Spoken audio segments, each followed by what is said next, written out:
শিক্ষা স্বাস্থ্য নিয়ে কথা বললে বিজেপি পিটিয়ে খুন করে দেবে। আব্দুলের বাবাকে পিটিয়ে খুন করলো বিজেপি কর্মী। আব্দুল গেছিল স্কুলের বেহাল অবস্থা তুলে ধরতে, সেটা তো 15 বছর তৃণমূল সরকার আমলে। নিশ্চয়ই 3 মাসে স্কুলের বেহাল অবস্থা বিজেপি করেনি। গেছিল ছেলের বয়সী একটা ছেলে আব্দুল প্রধান শিক্ষকের কাছে জানতে, আর সেই প্রধান শিক্ষক কাশীনাথ দে তার বাড়িতে গুন্ডা লেলি দিল বিজেপি কর্মীরা। বাড়িতে গিয়ে ছেলেটি এবং ছেলেটির বাবার চোপড় চড়াও হলো। শেষমেশ বাবাকে পিটিয়ে লাশ দিয়ে দিল, ছেলের হাতে তুলে দিল।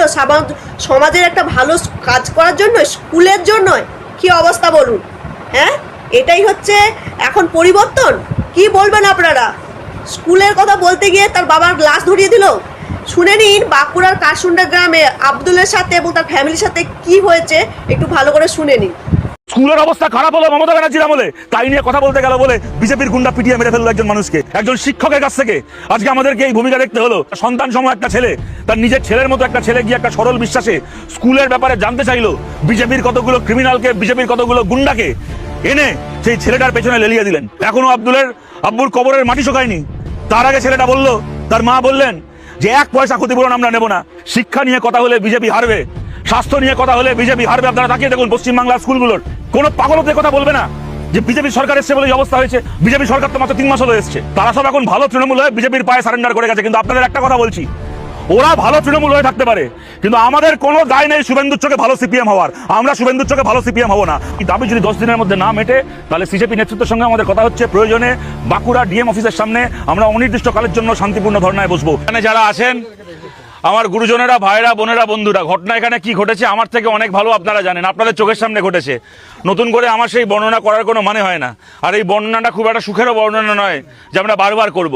আমরা 4টে দাবি করেছি ককরোচ জনতা পার্টির পক্ষ থেকে। আপনারা জানেন আশুতোষ সহ ওদের নেতারা, সংগঠকরা দিল্লি থেকে এসছেন, ভারতের আরও বিভিন্ন রাজ্য থেকে এসেছিলেন। আজকে আমরা সবাই ছিলাম, ময়ূক ছিল, আমি ছিলাম, তারিখ থেকে শুরু করে আমাদের এখানে নীলাদ্রি থেকে শুরু করে আমাদের কমরেডরা ছিল। আমাদের 4টে দাবি।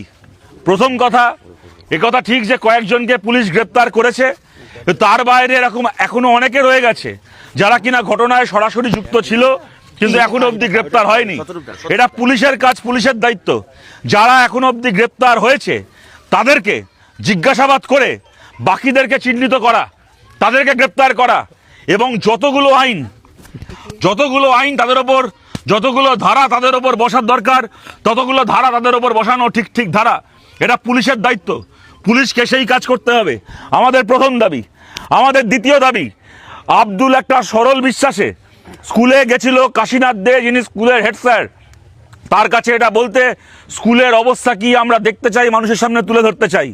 আমরা ছোটবেলা থেকে শিক্ষা পেয়েছি বাড়িতে, বাবা মার পরে যদি গুরুজন বলে কেউ থেকে থাকে, বাবা মার পরে যদি অভিভাবক বলে কেউ থেকে থাকে, তারা হচ্ছে তোমার শিক্ষক শিক্ষিকারা।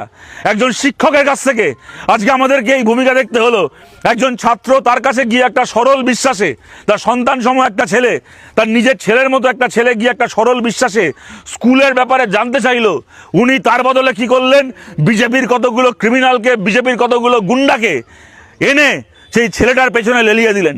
এই কাশীনাথদের ভূমিকা কি ছিল, প্রয়োজন হলে গ্রেপ্তার করে এই কাশীনাথদের ভূমিকা কি খতিয়ে দেখতে হবে। যদি তার কোনো শাস্তি প্রাপ্য হয় তাহলে তাকেও সেই শাস্তি দিতে হবে। কারণ প্রশ্ন এখানে খালি একজন মানুষের খুনের প্রশ্ন নয়। একজন মানুষ তো এখানে খুন হয়েছেন, কিন্তু এই কাজ করার পরে কাশীনাথদের যদি শাস্তি না হয় তাহলে শিক্ষকের প্রতি আমাদের যে এত বছরের সম্মান, শিক্ষকের প্রতি আমাদের যে এত বছরের শ্রদ্ধা, ভালোবাসা, আমাদের এত বছরের বিশ্বাস, সেই বিশ্বাসটা খুন হয়ে যাবে, সেই শ্রদ্ধার সম্পর্কটা খুন হয়ে যাবে। শিক্ষককে আমরা যে চোখে দেখি আমাদের সেই দেখার চোখটা নষ্ট হয়ে যাবে। তাই কাশীনাথ দেখে সেই তদন্তের আওতায় আনতে হবে। 3 নম্বর, থানার প্রত্যেকজন পুলিশের এই ঘটনায় কি ভূমিকা ছিল, কারা তাদের কর্তব্য পালন করেছে, কারা তাদের কর্তব্য পালন না করে বিজেপির গুন্ডাদেরকে মদত দিয়েছে। দরকার পড়লে একটা নিরপেক্ষ কমিশন সরকারকে তৈরি করতে হবে, যারা প্রত্যেকজন পুলিশের ভূমিকা খালি শুধুমাত্র সামগ্রিকভাবে থানার ভূমিকা নয়, একজন পুলিশের ভূমিকা খতিয়ে দেখবে। এবং 4 নম্বর কথা, ময়ূক বলার সময় বললো, আপনারা ইতিমধ্যে শুনেছেন, যখন আব্দুলের কাছে বলা হয়, ওর আম্মির কাছে বলা হয় পরিবারের ক্ষতিপূরণের কথা, তারা পরিষ্কার বলেন এখনো আব্বুর কবরের মাটি শোকায়নি। তার আগে ছেলেটা বলল, তার মা বললেন যে 1 পয়সা ক্ষতিপূরণ আমরা নেব না। কিন্তু যদি সরকার মনে করে আমাদের ক্ষতি হয়েছে, তাহলে ক্ষতিপূরণের যে টাকা, সেই টাকা দিয়ে যেন বাংলার যে কোনো একটা প্রান্তে একটা ভালো স্কুল তৈরি করে এই সরকার, যেখানে বাংলার ছেলেমেয়েরা বিনা পয়সায় উচ্চমানের শিক্ষা পাবে, পড়াশুনো করবে। আমরা আপনাদের মাধ্যমে যত মানুষের কাছে আমাদের কথা পৌঁছচ্ছে তাদের সবাইকে বলছি, বিজেপি এখানে হিন্দু মুসলমান করতে চাইবে, বিজেপি হাজার রকমভাবে ধর্মের নামে ভাগ করতে চাইবে মানুষকে, কিন্তু আব্দুল যে স্কুলে গেছিল সেই স্কুলটায় শুধুমাত্র মুসলমান বাড়ির ছেলেমেয়েরা পড়াশোনা করতো না, হিন্দু বাড়ির ছেলেমেয়েরাও পড়াশোনা করতো। আর ওর বাবার নামে ক্ষতিপূরণের টাকায় কালকে যদি বাংলায় একটা স্কুল তৈরি হয়, সেই স্কুলেও খালি মুসলিম পরিবারের ছেলেমেয়েরা পড়াশোনা করবে না, হিন্দু পরিবারের ছেলেমেয়েরা উচ্চমানের শিক্ষা পাবে আব্দুলের আব্বার শাহাদাতের প্রতিটা পয়সায়, প্রতিটা নয়া পয়সায়। তাই আপনাদের কাছে বলছি, যাদের কাছে আমাদের কথা পৌঁছচ্ছে, বিজেপি হাজার রকমভাবে চেষ্টা করবে, হিন্দু মুসলমান, ভারত পাকিস্তান, গরুর মাংস শুয়োরের মাংস, ইমাম ভাতা, পুরোহিত ভাতা, মহরমের তাজিয়ার চাঁদা, ওদিকে তারকেশ্বরে যাবে লোকে, হেলিকপ্টার থেকে ফুল ছোড়া হবে, তার জন্য সরকারি হেলিকপ্টার, এই সব দিকে রাজনীতিকে ঢুকিয়ে দিতে 15 বছর আমরা এই রাজনীতি দেখেছি। এখন এরা নতুন করে এই রাজনীতি করতে চাইবে। আপনাদের সবার কাছে আবেদন হচ্ছে, ওরা ওদের ভুল এজেন্ডা প্রচার করে যাক, আমাদেরকে আমাদের মূল এজেন্ডা থেকে সরলে চলবে না। শিক্ষা নিয়ে কথা হলে বিজেপি হারবে, স্বাস্থ্য নিয়ে কথা হলে বিজেপি হারবে। আপনারা তাকিয়ে দেখুন পশ্চিমবাংলার স্কুলগুলোর, আজকে ইন্দাসের একটা স্কুল হয়ে থাকতে পারে বাংলার যে কোনো স্কুলের আজকে যে অবস্থা, কোনো পাগলদের কথা বলবে না যে বিজেপি সরকার এসছে বলে এই অবস্থা হয়েছে। বিজেপি সরকার তো মাত্র 3 মাস হলো এসছে, তার আগে 15 বছর যেভাবে সরকার চলেছে আমাদের রাজ্যে, পশ্চিমবাংলা সরকারি স্কুলগুলো বন্ধ হয়েছে, স্কুলে ঘুষ দিয়ে বেআইনি শিক্ষক ঢুকেছে, স্কুলগুলোয় ছেলে মেয়েদের মিড ডে মিলের টাকা চুরি হয়েছে, 15 বছর ধরে দেখলো হয়েছে। আজ যদি স্কুলের দুরবস্থা হয়ে থাকে, আব্দুল যদি আজকে কোনো স্কুলের দুরবস্থার ছবি তুলে থাকে, তাহলে তা তো মমতা ব্যানার্জির আমলে 15 বছর ধরে তৈরি হওয়া দুরবস্থা, এ তো গত 3 মাসের দুরবস্থা নয়। তাহলে বিজেপির কি দরকার ছিল? বিজেপির কি দরকার ছিল এই কাজটা করছিল বলে একটা ছেলেকে মারার, তার বাবাকে পিটিয়ে মেরে ফেলার কি দরকার ছিল? বিজেপি তো চাইলে আব্দুলের করা ওই ভিডিও, ওই ছবি দেখিয়ে বিজেপি প্রচার করতে পারতো যে দেখো 15 বছরের রাজ্যে স্কুলের কি অবস্থা হয়েছে, আমরা এসছি, এবার আমরা ভালো করে কাজ করব। চাইলে তো করতে পারতো, তা ওরা করলো না। স্কুলের অবস্থা খারাপ হলো মমতা ব্যানার্জির আমলে, তাই নিয়ে কথা বলতে গেল বলে বিজেপির গুন্ডা পিটিয়ে মেরে ফেললো একজন মানুষকে। তার কারণটা হচ্ছে, প্রশ্ন এখানে মমতা ব্যানার্জি আর শুভেন্দু অধিকারীর নয়, প্রশ্ন এখানে কোনো তৃণমূল সরকার না বিজেপি সরকার, তার প্রশ্ন নয়।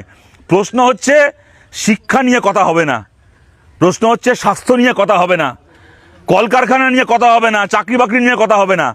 তুমি হিন্দু মুসলমান করো, ইমাম ভাতা পুরোহিত ভাতা করো, তোমার মাথায় তুলে রাখবো, কিন্তু যদি স্বাস্থ্য নিয়ে শিক্ষা নিয়ে কথা বলতে চাও পিটিয়ে মারবো।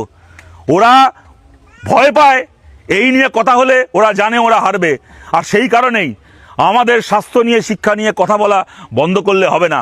আব্দুল খালি এই গ্রামের সন্তান নয়, ও আজকে গোটা দেশের সন্তান। গোটা দেশে, কাশ্মীর থেকে কন্যাকুমারী পর্যন্ত, গুজরাট থেকে মণিপুর পর্যন্ত, অরুণাচল পর্যন্ত, গোটা দেশে যেখানে যেখানে স্কুল বাঁচানোর লড়াই হবে, আব্দুলের নাম, আব্দুলের আব্বার নাম, আব্দুলের পরিবারের কথা ছেলেমেয়েরা বলা বলি করবে যে বাংলায় আমাদের এক ভাই, আমাদের এক চাচা নিজের জান দিয়েছে যাতে আমরা সরকারি স্কুলে ভালো করে পড়াশোনা করতে পারি, সেই দাবিতে এই লড়াই ওরা লড়েছে।